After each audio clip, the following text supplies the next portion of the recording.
सबसे पहले यात्री थे हमारे अल बिरूनी। उन्होंने जो बुक लिखी है किताब उल हिंद, उस बुक के बारे में हम पढ़ेंगे अभी। तो आइए बात करते हैं अल बिरूनी की बुक किताब उल हिंद के बारे में। तो अल बिरूनी जब भारत में आए, वो भारत की बहुत सारी चीज़ों से बहुत ज़्यादा प्रभावित हुए।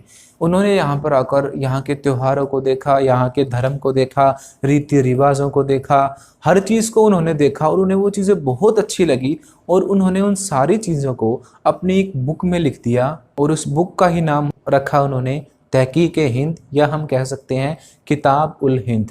इस बुक में टोटल 80 अध्याय हैं और बड़ी ही स्पेशल बात है इस बुक की, उन्होंने सिंपल तरीके से इस बुक को नहीं लिखा है, एक विशेष पैटर्न अपनाया है इस बुक को लिखने का। उन्होंने क्या किया, सबसे पहले वो एक क्वेश्चन लिखते थे, उसके बाद जैसा भारत में है वैसा लिखते थे और लास्ट में वो क्या करते थे, जैसा उनके वहाँ पर फारस में होता था उस चीज़ से कंपेयर करते थे उस चीज़ को। तो लास्ट में वो ऐसा कंक्लूजन निकालते थे जो बिल्कुल न्यूट्रल हो, ना तो वो भारत की बुराई करते थे ना भारत की अच्छाई करते थे, केवल सारी सच्ची बातों को लिखते थे और उसको कंपेयर करते थे दूसरे देशों के साथ। फॉर एग्जाम्पल, जैसे उन्होंने पहले पेज पर लिखा हुआ है क्वेश्चन की फॉर्म में उन्होंने क्या लिख दिया कि भारत की जाति व्यवस्था कैसी होती है, तो उसके बाद वो क्या बताएंगे नीचे कि भारत में जाति व्यवस्था कैसी है। उसके बाद उसके नीचे क्या करेंगे, वो उसको कंपेयर करेंगे कि फारस में जाति व्यवस्था कैसी है और भारत की कैसी है, दोनों में क्या अंतर है, कौन सी अच्छी है कौन सी बुरी है। तो इस विशेष तरीके को उन्होंने फॉलो किया और अपनी बुक को, पूरी बुक को ऐसे ही लिखा है और टोटल इस बुक में लगभग 80 चैप्टर्स हैं, 80 अध्याय में ये बुक बटी हुई है। इस बुक में उन्होंने भारत में जो भी देखा उस सब को लिखा है। उसमें क्या क्या उन्होंने लिखा है पहाड़ों के बारे में, भारत की नदियों के बारे में, यहाँ के त्योहारों के बारे में, यहाँ के ज्ञान विज्ञान के बारे में, कीमिया के बारे में। कीमिया का मतलब है चिकित्सा, कि यहाँ पर किस तरीके से डॉक्टर्स थे, क्या मेडिकल सिस्टम था, सारा वो सारी बातें भी उन्होंने उस बुक में लिखी हैं। और ये जो बुक है ये अरबी लैंग्वेज में उन्होंने लिखी और इस बुक में उन्होंने अब स्पेशल एक विवरण दिया है, उसको अच्छे से समझ लेते हैं। उन्होंने 2 चीज़ों के बारे में बोला है। पहली थी जाति व्यवस्था। तो जाति व्यवस्था में उन्होंने क्या बताया कि भारत जो है, भारत में 4 प्रकार से जाति को बांटा गया है। पहली है ब्राह्मण, क्षत्रिय, वैश्य और शूद्र। ऐसे 4 टाइप बताए उन्होंने जाति के, ब्राह्मण, क्षत्रिय, वैश्य और शूद्र। उन्होंने बताया कि भारत में जो ब्राह्मण हैं उनको सबसे ऊंचा दर्जा मिला है, उसके बाद सेकंड नंबर पे जो दर्जा मिला वो मिला है क्षत्रियों को, थर्ड नंबर पे आते हैं वैश्य और फोर्थ नंबर पर आते हैं शूद्र। और शूद्रों को सबसे नीचे रखा गया समाज में, उनकी सिचुएशन सबसे बुरी थी। तो जैसा हमारे वेदों में लिखा हुआ है, वेदों में जो मनुस्मृति है उसमें बताया गया है कि किसके क्या काम है। ब्राह्मणों का काम है शिक्षा देना, पढ़ाई वगैरह करवाना, क्षत्रियों का काम है युद्ध वगैरह करना, वैश्यों का काम है खेती करना, शिल्पकारी के काम करना, पशुपालन करना, और शूद्रों के काम बताए गए हैं कि ऊपर के जो ये तीनों वर्ग है ना, इन तीनों वर्गों की सेवा करना। तो यही बात उन्होंने अपनी बुक में लिखी। अब इसी के साथ उन्होंने कंपैरिजन किया फारस की जाति व्यवस्था से कि भारत में वर्ण व्यवस्था है, ठीक है, हर देश में होती है। तो उन्होंने यही बताया कि केवल भारत में ही नहीं है ये वर्ण व्यवस्था, ये भारत से बाहर भी है, फारस के देशों में भी है। और उन्होंने फारस की जाति व्यवस्था को और भारत की जाति व्यवस्था को कंपेयर किया। तो अब एक बार देख लेते हैं कि फारस में जो उन्होंने बताई है वो किस प्रकार थी वो जाति व्यवस्था। उन्होंने बताया धर्म के आधार पर धर्म बटे हुए हैं, पर फारस में ऐसा बिल्कुल नहीं है। वहाँ पर जो है काम के हिसाब से लोगों को दर्जा मिला हुआ है। तो फारस में उन्होंने सबसे पहले बताया कि जो नाइट्स और राजा, नाइट्स मतलब घुड़सवार लोग जो हैं, आपने पहले भी पढ़ा होगा 11th क्लास में भी, नाइट्स जो है वो ऐसे लोग होते थे जिनके पास बहुत सारे घोड़े होते थे और युद्ध में वो बहुत ज़्यादा एक्सपर्ट होते थे। तो वही लोग वहाँ पर राजा रहे हैं पुराने टाइम पे। तो फर्स्ट जो पहली कैटेगरी है जो सबसे ऊंची मानी गई है फारस में, वो थी नाइट्स यानी घुड़सवार वर्ग की और राजा की। उसके बाद जो सेकंड कैटेगरी मानी गई है वो मानी गई है पुरोहितों की। पुरोहित का मतलब है प्रीस्ट लोग जो हैं, जो धर्म से जुड़े हुए महान लोग हैं, उनको दिया गया है दूसरा दर्जा। उसके बाद तीसरे नंबर पर आते हैं पढ़े लिखे बुद्धिजीवी लोग, जैसे कि डॉक्टर्स हुए, साइंटिस्ट हुए, ये सभी लोग हम फारस में थर्ड लेवल पर रखे गए हैं। उसके बाद है फोर्थ लेवल पर, वहाँ पर किसान और शिल्पकार लोग। तो फारस की जो व्यवस्था थी वो इस तरीके से थी, और भारत की जो थी वो कैसी थी, ब्राह्मण, क्षत्रिय, वैश्य और शूद्र। तो भारत वाली जो व्यवस्था है उसकी उन्होंने बुराई की है। उन्होंने बताया कि इस वर्ण व्यवस्था में शूद्रों के साथ सबसे बुरा होता है, और ये बुराई बिल्कुल सच की है उन्होंने, कि ये जो हमारी वर्ण व्यवस्था है ये बिल्कुल खराब व्यवस्था है, और यही उन्होंने अपनी बुक में लिखा। उन्होंने बताया कि संसार में कोई भी आदमी नीचा नहीं होता और ना ही कोई ऊंचा होता है, केवल कर्मों से आदमी ऊंचा और नीचा बनता है। और उन्होंने एक स्पेशल लाइन लिखी अपनी बुक में कि जिस प्रकार सूर्य की किरणें हवा को पवित्र करती हैं, समुद्र के जल को नमक पवित्र करता है, उसी प्रकार मनुष्य के जो कर्म हैं वे आदमी को पवित्र और अपवित्र बनाते हैं। तो उनका ये कहना था कि ऐसा कुछ नहीं होता कि ये शूद्र है तो हमेशा गलत ही रहेगा, घृणित ही रहेगा, नीचा ही रहेगा। अगर वो अच्छे कर्म करेगा तो वो भी पवित्र बन सकता है और अपने लेवल को अप कर सकता है। तो अब हम बात कर चुके हैं अल बिरूनी की बुक के बारे में, और उसके बाद अल बिरूनी ने एक और चीज का जिक्र किया है, वो है संस्कृत भाषा। वो जब भारत में आए थे तो उन्होंने संस्कृत भाषा को सीखा था। तो उन्होंने संस्कृत भाषा के बारे में कहा है कि विश्व की सबसे अच्छी भाषाओं में से एक है संस्कृत भाषा, पर जो है इसको सीखने में बड़ी मुश्किलों का सामना करना पड़ता है। इसे सीखना इतना आसान नहीं है, क्योंकि जो ये है संस्कृत, ये उर्दू की तरह है, बड़ी ही टफ लैंग्वेज है संस्कृत। तो उन्होंने संस्कृत भाषा को उर्दू से कंपेयर किया है। तो उनका जो विवरण है, तो उन्होंने अपने बुक में दो मेन बातों के बारे में बताया है। पहली है यहाँ की जाति व्यवस्था और फारस की जाति व्यवस्था, दूसरी है संस्कृत भाषा। अधिकतर आपके एग्जाम में क्वेश्चन डायरेक्ट पूछते हैं कि अल बिरूनी कौन था और उनकी बुक के बारे में बताओ, तो आपको ये सारी बातें ही उस क्वेश्चन में बतानी होती हैं। अब जान लेते हैं इब्न बतूता के द्वारा लिखी गई बुक रिहला के बारे में। रिहला को अरबी भाषा में लिखा गया, और इस बुक में इब्न बतूता ने भारत में जो उस टाइम की सबसे बड़ी बुराई थी, दास प्रथा, उसको स्पेशली बताया है। उसके अलावा उन्होंने दो चीज़ और बड़ी अजीब लगी। वो दक्षिण अफ्रीका में रहते थे, वहाँ पर जो है वो खजूर के पेड़ देखे थे उन्होंने हमेशा। तो जब वो भारत में आए तो उन्होंने खजूर के पेड़ जैसा एक और पेड़ देखा, पर उस पर खजूर नहीं लगे हुए थे। वो भाई इस बात से बड़े आश्चर्यचकित हुए कि ये क्या सिस्टम है, बिल्कुल खजूर जैसा पेड़ है ये, पर इस पर खजूर नहीं, कोई और ही फल लगा हुआ है। तो उन्होंने देखा ये जो फल है ये तो है नारियल का फल। अब वो नारियल से बहुत ज़्यादा अफेक्टेड हुए, उनको बहुत अजीब फल लगाए। उन्होंने ऐसा कोई फल देखा ही नहीं था अभी तक। तो उन्होंने क्या किया, उसके बारे में भी अपनी बुक में स्पेशली लिखा है। उन्होंने नारियल को कहा कि जो ये नारियल है ना, बहुत ही अजीब फल है। इसकी जो शक्ल अगर आप देखोगे बिल्कुल आदमी के जैसी है, और इसकी जैसे आदमी की खोपड़ी होती है ना, वैसी इसकी भी खोपड़ी है। अंदर से तो बिल्कुल नरम है और बाहर से बिल्कुल सॉफ्ट है। फिर वो इस बात से भी बड़े चकित हुए कि जो ये नारियल है इसका यूज़ चटनी में भी कर रहे हैं लोग, इसको खाने में भी यूज़ कर रहे हैं, इसके पानी को भी पीते हैं, और इसके जो ये रेशे हैं इनसे बहुत मजबूत रस्सी भी बनाते हैं, और उन रस्सियों का यूज़ मेनली नाव को बांधने में भी करते हैं। इतनी मजबूत रस्सी बनती है नारियल से। तो ये सारी जो खूबी है नारियल की, इन्होंने बड़ा अफेक्ट किया इब्न बतूता को, और उन्होंने नारियल के बारे में इस बुक में लिखा है, और बड़ा ही अजीब और बहुत ही अलग फल बताया है नारियल को। उन्होंने लिखा है कि नारियल का फल हूबहू खजूर के वृक्ष जैसा होता है, इनमें अंतर है तो केवल एक, वो है इसके काष्ठ फल का। उस पे लगते हैं खजूर, इस पे लगते हैं नारियल। अब उनको एक चीज़ और बड़ी अजीब लगी, वो थी पान। उन्होंने अपनी बुक में लिखा कि ये जो भारत के लोग हैं एक ऐसी बेल को उगाते हैं जिसपे कोई फल ही नहीं होता। अजीब ही तरीके से उसका यूज़ करते हैं ये सिर्फ उस बेल को उसके पत्तों के लिए उगाते हैं, और फिर अलग तरीके से उसको खाते भी हैं। वो पत्तों में कोई सुपारी रखकर उसको मुंह में चबाते हैं। तो ये बात भी इब्न बतूता को बड़ी अजीब लगी। तो इसीलिए उन्होंने अपनी बुक में दो बातों का जिक्र किया है। पहला किया है उन्होंने नारियल के बारे में, दूसरा किया है उन्होंने पान के बारे में। और उन्होंने दो और बातें बोली, वो क्या क्या हैं, एक तो दास प्रथा है और एक है डाक व्यवस्था। तो सबसे पहले हम समझ लेते हैं एक बार डाक व्यवस्था को।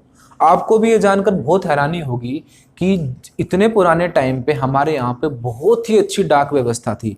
आज की तरह इंटरनेट वगैरह तो थे नहीं, ना कोई फ़ोन कॉल था, ना कुछ था, पर फिर भी जो खबरें पहुँचाने का सिस्टम था ना, बहुत ही ज़्यादा फास्ट था।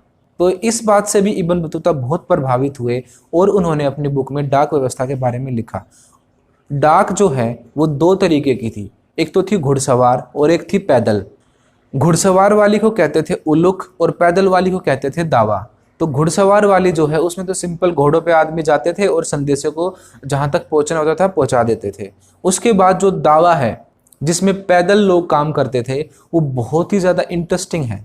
उसमें क्या होता था, एक आदमी अपने हाथ में मैसेज जो भी मतलब लेटर है जिसको उसको पहुंचाना है उसको पकड़ता था और दूसरे हाथ में पकड़ता था एक डंडी और उस डंडी पर एक घंटी लगी होती थी और संदेश को लेकर और उस घंटी को लेकर वो आदमी अपना पूरा जोर लगा के भागता था और वो लगभग 3 मील तक लगातार भागता रहता था। और जहां 3 मील होती थी वहां पर होता था एक गांव और उस गांव के बाहर आदमी हमेशा रेडी बैठे रहते थे, जैसे ही ये आएगा उससे वो छड़ी लेंगे और फिर वो भाग लेंगे और स्पीड में। तो दावा में जो है हर 1 मील पर तो 3 बीच में स्टॉप होते थे। उनमें क्या होता था जैसे कि रेस्ट के लिए पानी की जरूरत हो, किसी चीज़ की ज़रूरत हो उसको, तो हर 1 मील पर 3 स्टॉप होते थे। उसके बाद हर 3 मील पर एक गांव होता था जिस गांव के बाहर मंडप यानी छोटे छोटे कैंप्स बनाए जाते थे, तंबू तान कर वहां पर लोग बैठे रहते थे हमेशा।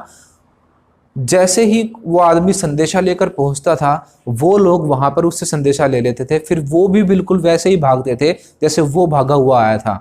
फिर वो आगे ऐसे ही 3 मील तक भागते थे, फिर आगे एक और मंडप मिलता था वहां से दूसरे लोग उनसे ले लेते थे। ये बिल्कुल उस तरीके का था जिस तरीके से आज जो है हिंदू धर्म में जो हरिद्वार से अलग अलग जगहों तक कावड़ लेकर आते हैं भगवान शिव के नाम पर, बिल्कुल उसी तरीके से डाक कावड़ जो होती है उसी तरीके से ये वाली डाक व्यवस्था भी थी। और इब्न बतूता जो है वो इस चीज को देखकर बिल्कुल चौंक गए कि इतने कम टाइम में सारी की सारी गुप्त सूचनाएं राजा तक पहुंच जाती थी। नॉर्मली अगर हम सिंध यानी जो पाकिस्तान वाला एरिया है वहां से दिल्ली आते थे तो इसमें लगभग 50 दिन का टाइम लगता था, पर जब भी कोई मतलब खुफिया सूचना पहुंचनी होती थी या कोई भी चीज जो डाक के जरिए आती थी ना उसको केवल 5 दिन का टाइम लगता था। तो 50 दिन और कहाँ 5 दिन, कितना ज़्यादा डिफरेंस है। तो कितनी फास्ट ये व्यवस्था रही होगी। तो इस बात को लेकर भी इब्न बतूता ने स्पेशली अपनी बुक में पूरा जिक्र किया है कि कैसे डाक व्यवस्था थी, क्या सिस्टम था। उसके बाद उन्होंने बताया है दास प्रथा के बारे में। जब वो भारत में आए तो तुगलक का राज था। तुगलक के टाइम पे भारत में दास जो है उनकी सबसे बुरी सिचुएशन थी। दासों को बिल्कुल आम किसी कुत्ते बिल्ली की तरह बाजारों में बेचा जाता था। कोई भी आदमी जिसके पास मतलब पैसे हैं या नहीं है, अमीर है या नहीं है, इतनी बुरी हालत थी। सब 1 या 2 दास तो रखते ही थे। भाई ये नहीं है कि जो अमीर है सिर्फ उसके पास ही दास होंगे। जिनको भी युद्ध में पकड़ा जाता था उन सबको दास बनाकर रखते थे और सारे काम उनसे करवाए जाते थे। तो कोई भी आदमी जो नॉर्मल पैसे वाला भी है, मिडिल क्लास भी है, वो भी दासों को रखता था और सारे काम करवाता था उनसे। इब्न बतूता ने कहा है कि जब मैं भी सुल्तान से मिलने गया था तो मैं भी एक ऊंट लेकर गया था, कुछ दास लेकर गया था और उपहार में और कई सारी चीज़ें लेकर गया था। उन्होंने कहा है कि जो ये दास है मेनली इनका यूज़ होता था पालकियाँ ढोने में। जैसे डोली जो उड़ती है उसमें जो मालिक है उनके वो बैठे रहते थे और ये जो है डोली में उनको ढोकर ले जाते थे। और जो लेडीज़ जो दास है उनका काम मेनली जो घर के काम हो गए, चूल्हा चक्का संभालना, साफ सफाई करना, घर के जितने भी काम होते हैं वो सारी लेडीज़ करती थी। और जो जेंट्स हैं वो मेनली पालकी ढोने का काम करते थे। एक और इंटरेस्टिंग बात इब्न बतूता ने बताई है। उन्होंने कहा कि जो ये दास है मेनली लेडीज जो दास थी उनका यूज मेनली गुप्तचरों के रूप में होता था। राजा जो है वो अपने एजेंट बना के रखता था दासों को। जैसे किसी के घर में भेज दिया और वो उसके घर में काम कर रहे हैं, डेली हर मतलब नौकर की तरह काम कर रहे हैं और सारी जितनी भी खुफिया सूचनाएं हैं सारी राजा तक पहुंचाते थे वो। तो दास जो है केवल नौकर वाला काम ही नहीं करते थे, उसके साथ साथ वो गुप्तचर वाला काम भी करते थे। खुफिया एजेंट्स होते थे वो राजा के या किसी बड़े राजा के ऑफिसर के। अब जो महिलाएं दास हैं वो और कई क्षेत्रों में बहुत आगे थी, जैसे कि संगीत हुआ, नृत्य हुआ, इन सारी चीज़ों में भी वो बहुत आगे थी। और जो विशेष अवसर होते थे जितने भी महल में, जैसे किसी की शादी हुई, फंक्शन हुआ, इन सब चीज़ों पर उन दासों को बुलाया जाता था और वो बड़ी अच्छी अच्छी परफॉर्मेंस देते थे। तो इब्न बतूता जो उन्होंने जिक्र किया है तुगलक जो है उनकी बहन की शादी के बारे में, उन्होंने जो बताया कि यहाँ पर जो प्रोग्राम हुआ था उसमें जो दासियाँ जो थी वो आई और उन्होंने बहुत ही अच्छा संगीत और नृत्य किया। तो दासों की इतनी बुरी सिचुएशन के बारे में उन्होंने बताया। तो उन्होंने 2-3 एग्जाम्पल दिए हैं अपनी बुक में कि कैसे दासों को बेचा जाता था, उनकी कोई कदर थी नहीं। उन्होंने अपने बारे में भी एक और बात बताई। पहले तो उन्होंने क्या बताई थी कि जब मैं खुद सुल्तान से मिला था तो मैंने भी उन्हें दास गिफ्ट किए थे। उसके बाद उन्होंने बताया कि मैं एक बार मुल्तान के गवर्नर से मिला था, तो वहां पर उन्होंने मुल्तान के गवर्नर को क्या क्या गिफ्ट दिए थे। उन्होंने दिया किशमिश बादाम का एक पूरा जो वो है जार भरकर दिया था। उसके अलावा उन्होंने ऊंट और कुछ दास भी उनको दान में दिए थे। एक और एग्जाम्पल उन्होंने दिया है, उन्होंने बताया कि नसरुद्दीन नाम का एक धर्म उपदेशक यानी कोई प्रवचन देने वाला संत महाराज उनके तुगलक के दरबार में आया था और तुगलक उससे इतने ज़्यादा इम्प्रेस हुए थे, उसको कैश में 1,00,000 टके मुद्रा दी थी और उसके साथ साथ 200 दासों को गिफ्ट किया था। तो इतनी बड़ी संख्या में जो दास गिफ्ट कर दिए ऐसे ही किसी भी नॉर्मल चीज़ की तरह। तो आजकल जैसे ये एंड्रॉयड फ़ोन हो रहे हैं ना, सबके पास हैं, घर में कोई आदमी है ही नहीं जिसके पास ना, चाहे मिडिल क्लास हो, गरीब हो, अमीर हो, सब फ़ोन रखते ही हैं। तो उस टाइम पे ऐसी दासों की सिचुएशन थी। बाजार में आम खरीदारी बिक्री उनकी चलती रहती थी हमेशा, जानवरों की तरह उनको बाजार में बेचा जाता था। और सबसे जो बुरी सिचुएशन थी पूरे साम्राज्य में वो किसकी थी उस टाइम पे? दासों की थी। अब है हमारे तीसरे यात्री और उनकी बुक का नाम है travel in the Mughal empire. तो travel in the Mughal empire के लेखक फ्रांसवा बर्नियर हैं। इस बुक की भाषा फ्रेंच थी, पर बाद में जो ये बुक फेमस हुई है वो फेमस हुई है इंग्लिश लैंग्वेज में, क्योंकि इसका ट्रांसलेशन किया गया कई लैंग्वेजेस में। तो इंग्लिश लैंग्वेज में ये बुक मेनली फेमस है। अब जो हमारे फ्रांसवा बर्नियर हैं, इन्होंने यहाँ के राजाओं की खूब बुराई की है और वहाँ के जो राजा हैं उनको अच्छा बताया हमेशा। तो इनकी बुक जो है उसमें 2 बातें हैं, एक तो राजाओं के बारे में यहाँ के, और दूसरी सबसे मेन है यहाँ की सती प्रथा के बारे में। तो राजाओं के बारे में इन्होंने क्या क्या कहा वो देखें पहले। इन्होंने कहा है कि यहाँ के जो राजा हैं वो क्रूर, निर्दयी और कायर लोगों के राजा हैं। उनका सारा जीवन जो है केवल इन गरीब और निर्दयी लोगों के जो टैक्स आता है उससे चलता है। इन्होंने बिल्कुल निचोड़ रखा है अपनी जनता को, और खुद तो ये पूरे ठाट बाट से रहते हैं, बड़े शाही तरीके से रहते हैं, और जनता का इन्हें बिल्कुल भी ख्याल नहीं है। उन्होंने स्पेशल चेतावनी दी है अपने वहाँ के राजाओं को कि आप भारत के राजाओं जैसे मत हो जाना, वरना आप केवल एक कायर लोगों के, गरीब लोगों के, भिखारियों के राजा बनकर रह जाओगे।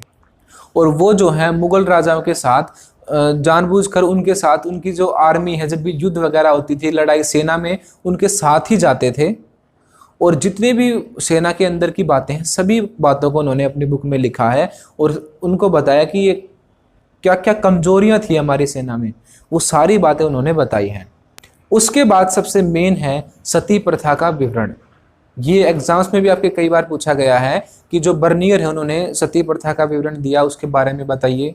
तो जो ये सती प्रथा है इसके बारे में उन्होंने स्पेशली अपनी बुक में लिखा है और इसे विश्व की, पूरी दुनिया की सबसे घृणित और बुरी प्रथा बताया है उन्होंने। और वास्तव में ये प्रथा जो है बहुत ही ज़्यादा बुरी प्रथा है भी। सती प्रथा में क्या होता है, अगर किसी के पति की मृत्यु हो जाए तो उसके साथ ही लेडीज़ को, उसकी जो वाइफ है उसको जला देते हैं। तो ये कहाँ की प्रथा हुई? ये एक बुराई थी सच में, भारत पर ये एक कलंक ही था। तो उन्होंने अपनी एक स्टोरी लिखी है कि वो एक बार जा रहे थे लाहौर में। लाहौर में जो है उन्होंने देखा कि एक बहुत ही सुंदर, लगभग 12 साल की कोई लड़की थी जो कि रो रही थी और सफ़ेद साड़ी में थी वो।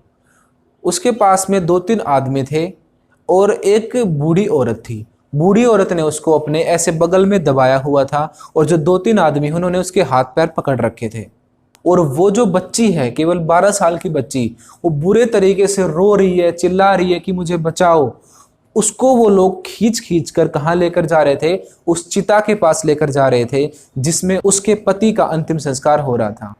तो वहाँ बहुत लोगों की भीड़ जमा थी, कोई भी उस चीज़ को रोक नहीं रहा था। तो जो फ्रांसवा बर्नियर हैं वो इस दृश्य को देखकर बिल्कुल अंदर से हिल गए। उन्होंने ऐसी सिचुएशन कभी देखी नहीं थी कि एक जिंदा लड़की को मरे हुए के साथ साथ में जला रहे हैं। तो इस बात से वो बहुत ज़्यादा हर्ट हुए और उन्होंने स्पेशली अपनी बुक में लिखा है कि सबसे बुरी प्रथाओं में से एक है भारत में पाई जाने वाली सती प्रथा। इस प्रकार हमने तीनों जो यात्री आए भारत में उनके बारे में पढ़ लिया है, और उसके साथ साथ उनकी जो बुक हैं उनमें क्या क्या इंपॉर्टेंट बातें हैं वो सारी बातें हमने पढ़ ली हैं। और एग्जाम में अधिकतर जब भी क्वेश्चन आएगा यही क्वेश्चन आपसे पूछे जाते हैं कि इनके बारे में बताए, जन्म कहाँ पर हुआ, इंट्रोडक्शन दें, कहाँ पर कौन सी बुक लिखी, बुक की भाषा क्या थी, बुक के बारे में बताओ। अब क्वेश्चन कैसे और तरीके के क्वेश्चन कैसे बनते हैं इसमें इसमें कंपैरिजन करना देते हैं आपको कई बार। जैसे जब इब्न बतूता भारत में आए तो उस टाइम पे कौन सी सामाजिक बुराई थी, और जब फ्रांसवा बर्नियर यहाँ पर आए उस टाइम पर कौन सी बुराई थी। तो जो ये दोनों यात्री हैं इनमें लगभग 200 साल 200-250 साल का डिफरेंस है इनके आने के टाइम में। तो प्रथाएं भी बदल चुकी थी, बुराइयां भी थोड़ी चेंज हो चुकी थी, राजा भी बदल चुके थे। इब्न बतूता के टाइम पे सुल्तानों का राज था, फ्रांसवा बर्नियर जो आए इनके टाइम पे मुगलों का राज था। तो इस प्रकार जब ये ऐसे क्वेश्चन आपसे पूछे तो आपको इब्न बतूता में दास प्रथा का बताना है कि उस टाइम पे जो बुरी प्रथा थी वो कौन सी थी, दास प्रथा थी। और फ्रांसवा बर्नियर की आप बताओगे कौन सी थी, सती प्रथा थी। और दोनों को कंपेयर कर दोगे। ये सारे क्वेश्चन हम आगे वीडियोज में करने वाले हैं। तो अभी तक चैप्टर में जितनी भी इंपॉर्टेंट बातें थी वो सारी हमने कर ली है। अब 2-4 छोटी मोटी बातें और जान लेते हैं जो कई बार आपके एग्जाम्स में पूछ लेते हैं। जैसे कि एक क्वेश्चन पूछा जाता है कि यात्री जो हैं उनको क्या क्या दिक्कत होती थी यात्राओं में, या सिंपली कह सकते हैं कि यात्रा करने में क्या क्या जोखिम थे। तो बिल्कुल सिंपल आंसर होगा इसका। अगर आपने नहीं भी पढ़ा तो भी आप लिख दोगे। आज की तरह की तो यात्रा थी नहीं उनकी। पुराने टाइम पे क्या था, समुद्री जहाज़ों में वो आते थे, ना कोई इंटरनेट है, ना डायरेक्शंस का पता है, ना कुछ था उनके पास। तो सबसे पहला दिक्कत थी उनके सामने दिशा भटकने की, रास्ता भटकने की दिक्कत। तो अगर वो अपना रास्ता भूल गए तो सीधी सी बात है इससे बड़ी प्रॉब्लम और क्या होगी, समुद्र में अकेले खो जाएं वो। दूसरा था इतने लंबा सफ़र तय कर कर आते थे तो अनेक बीमारियां उनको हो जाती थी। जैसे कि इब्न बतूता को भी एक बार बहुत बड़ी बीमारी हुई थी, और भी कई प्रॉब्लम्स होती थी। जैसे कि रास्ते में समुद्री लुटेरों ने अटैक कर दिया, और लुटेरे जो है वो जो सिंपल अटैक तो होते नहीं थे कि सिर्फ माल लूट लिया, वो तो जान से ही मार देते थे लोगों को। तो इब्न बतूता के ऊपर भी एक बार अटैक हुआ था, और उसके जितने साथी थे उनमें से लगभग बहुत सारे मरे थे, 2-3 ही बच पाए थे, और ये भी बड़ी घायल हालत में बच पाए थे। तो ये सारे रीजंस थे जो यात्रा करने में दिक्कतें हैं। क्वेश्चन भी 1-2 बार पूछा गया है कि यात्रा करने में क्या क्या दिक्कत होती है। तो बिल्कुल सिंपल है इसका आंसर कि अगर यात्रा करेंगे, कि यात्रा करने में जो है वो सबसे बड़ी दिक्कत थी सबसे पहली दिशा भूलने की दिक्कत। उस टाइम पे इतने डेवलप संसाधन तो थे नहीं उनके पास कि फ़ोन में गूगल मैप चलाया और डायरेक्शन ढूंढ दी, भाई मेरे को जाना है तुगलक के पास, घर ही बता देंगे गूगल, हमारी अलेक्सा 1 मिनट में बता देगी। ऐसा बिल्कुल नहीं था। ना उनके पास कोई इंटरनेट था, ना कोई ढंग के कंपास थे उस टाइम पे। तो अगर समुद्र में वो रास्ता भटक गए तो पता नहीं कहाँ पहुँचेंगे। तो सबसे बड़ी समस्या हुई पहली, रास्ता भूल जाना। उसके बाद दूसरी समस्या थी बीमारियों का होना। अब इतने बड़े रास्ते में 100 जगह से वो गुजरते हैं, इतना बहुत सारी बीमारियां फैल जाती थी। तीसरी सबसे बड़ी दिक्कत है समुद्री लुटेरों का डर। तो रास्ते में बहुत बार अटैक हो जाते थे, जहाज़ों को लूट लिया जाता था, लोगों की हत्याएं कर दी जाती थी, और जो बचते थे वो बड़े बेचारे बहुत घायल हालत में बचते थे। क्योंकि जो लुटेरे हैं वो ऐसे तो आएंगे नहीं कि भाई प्यार से मांगेंगे दे दो मेरे को ये लेना है। वो तो तलवार लेकर ही आते थे, सीधा अटैक करते थे। जो बच गया बच गया, जो मर गया वो मर गया, और सारा धन माल सब कुछ लूट कर वो ले जाते थे। उसके बाद एक और बड़ी दिक्कत है, वो है ग्रहांतर हो जाना। अब इतनी लंबी लंबी 10-10 साल, 20-20 साल, 50-50 साल की यात्राओं पर ये निकले हुए हैं आदमी, तो इनको हो जाती थी होम सिकनेस, यानी घर की याद सताना बुरे तरीके से। आदमी इसमें बिल्कुल पागल हो जाता है, इसको बोलते हैं ग्रहांतर। तो इस तरीके से हमने सभी उन दिक्कत को भी देख लिया जो यात्रियों के सामने आती थी। तो अधिकतर आपके एग्जाम्स में यही चीज़ें सारी पूछी जाती हैं कि इब्न बतूता कौन था, फ्रांसवा बर्नियर कौन था, अल बिरूनी कौन था, किताब उल हिंद क्या है, इसकी भाषा कौन सी है। ये सारी चीज़ें ही आपके एग्जाम्स में पूछी जाएंगी। तो इसी के साथ जो हमारा चैप्टर है इसका रिविज़न ख़त्म होता है। और आप सभी हमारी सभी वीडियोस को सीक्वल में देखा करें। जो हमारी प्लेलिस्ट है उसमें मैंने एक एक करके क्लास 1, 2, 3, 4 ऐसे करके वीडियोस बनाई हैं। अगर आप वीडियोस को ऐसे देखेंगे तो आपको कोई भी कन्फ्यूज़न नहीं रहेगा, और इसमें आपको बिल्कुल ना तो एनसीईआरटी पढ़ने की ज़रूरत पड़ेगी कभी, ना किसी गाइड को उठाने की ज़रूरत पड़ेगी। क्योंकि हमने इसमें हर चीज़ को कवर किया है। जितने पहले तो हमने सबसे पहले बनाया है कंप्लीट चैप्टर जो है, जितने भी उसके इंपॉर्टेंट टॉपिक्स हैं उन सब के ऊपर वीडियोस हैं क्लास वाइज। उसके बाद एनसीईआरटी के जितने भी इंपॉर्टेंट क्वेश्चन हैं वो सारे भी हमने इसमें कराए हैं। उसके अलावा पैसेज जितने बनते हैं वो हमने चैप्टर वाइज कराए हैं। पैसेज के अलावा जितने भी इंपॉर्टेंट वैल्यू बेस्ड क्वेश्चंस बनते हैं जो आपको खुद करने होते हैं, वो क्वेश्चंस भी मैंने आपको इन वीडियोस में कराए हैं। मैप जो है वो अलग से हम वीडियोस में कंप्लीट करते जा रहे हैं। तो इस तरीके से आप क्लासेस को बिल्कुल सीक्वल वाइज देखें। तो अगर आपको वीडियो पसंद आई है तो प्लीज़ हमारे चैनल को लाइक कीजिए, कमेंट कीजिए और इस वीडियो को अपने दोस्तों तक शेयर कीजिए। Thank you. अगर इंग्लिश आपकी सफलता की रुकावट and if you are not getting right position respect because of English, so don't worry, हमारा एक चैनल है फ्लुएंटा इंस्टीट्यूट नाम से, जिसका लिंक हमने ऊपर आई बटन में और नीचे डिस्क्रिप्शन में दिया हुआ है। या फिर आप यूट्यूब पर फ्लुएंटा इंस्टीट्यूट FLUENTA लिख कर भी सर्च कर सकते हो। हमारा चैनल आपके सामने आ जाएगा। इस चैनल पर हम आपको स्पोकन इंग्लिश, आइल्स, PT, TOEFL, personality development, life skill और मोटिवेशन से रिलेटेड वीडियोज़ देते हैं। और अगर आप हमारे कोर्सेज ज्वाइन करना चाहते हो तो ऊपर दिए गए नंबर पे हमारे काउंसलर्स को कॉल करें और कोर्सेज के बारे में अभी पता करें। लेकिन ध्यान रखना, जो ऊपर नंबर दिए गए हैं ये सिर्फ स्पोकन इंग्लिश डिपार्टमेंट में ही मिलेंगे। बाकी किसी इन्फॉर्मेशन के लिए या क्वेरी के लिए आप इन नंबर पे कॉल बिल्कुल मत करना, क्योंकि ये सिर्फ स्पोकन इंग्लिश रिलेटेड जो हमारा डिपार्टमेंट है वहीं पर आपकी बातें हो पाएंगी। और अगर आप चाहते हो सब्जेक्ट्स की PDF और कोई और इन्फॉर्मेशन तो आप हमें इंस्टाग्राम पर फॉलो कर सकते हो, जो कि हमने नीचे डिस्क्रिप्शन में दिया हुआ है, या फिर आप सर्च करके भी हमें इंस्टाग्राम पे फॉलो कर सकते हो। हम जितने भी बाकी सोशल मीडिया प्लेटफॉर्म्स हैं हम सभी पर अवेलेबल हैं, आप उन पर भी हमें फॉलो कर सकते हैं। बाकी जो हमारे सब्जेक्ट्स हैं उनकी सभी की वीडियोस हमने प्लेलिस्ट में बिल्कुल सीक्वेंस में डाली हुई हैं। आप जो भी सब्जेक्ट पढ़ना चाहते हो उनकी जो वीडियोज़ हैं प्लेलिस्ट में से सीक्वेंस में ही देखें, जहाँ पर आपको पूरा का पूरा सिलेबस सीक्वेंस में मिल जाएगा। जैसे कि पॉलिटिकल साइंस है, हिस्ट्री है, सिविक्स है, सभी सब्जेक्ट्स हमने अलग अलग से दिए हुए हैं। तो जो हमारे चैनल है फ्लुएंटा इंस्टीट्यूट वो है स्पोकन इंग्लिश के लिए। बाकी अगर आप सभी सब्जेक्ट्स की जो वीडियोस देखना चाहते हो वो आपको इसी चैनल पर मिलेंगी, फ्लुएंटा फैमिली पर। और जो हमारे जितने भी सब्जेक्ट्स हैं उनकी जो वीडियोस हैं वो सारी प्लेलिस्ट में से सीक्वेंस में ही देखें। हमने सारी वीडियोज़ को अरेंज किया हुआ है प्रॉपरली प्लेलिस्ट के अंदर, जिनका लिंक भी हमने नीचे डिस्क्रिप्शन में दिया हुआ है। Thank you.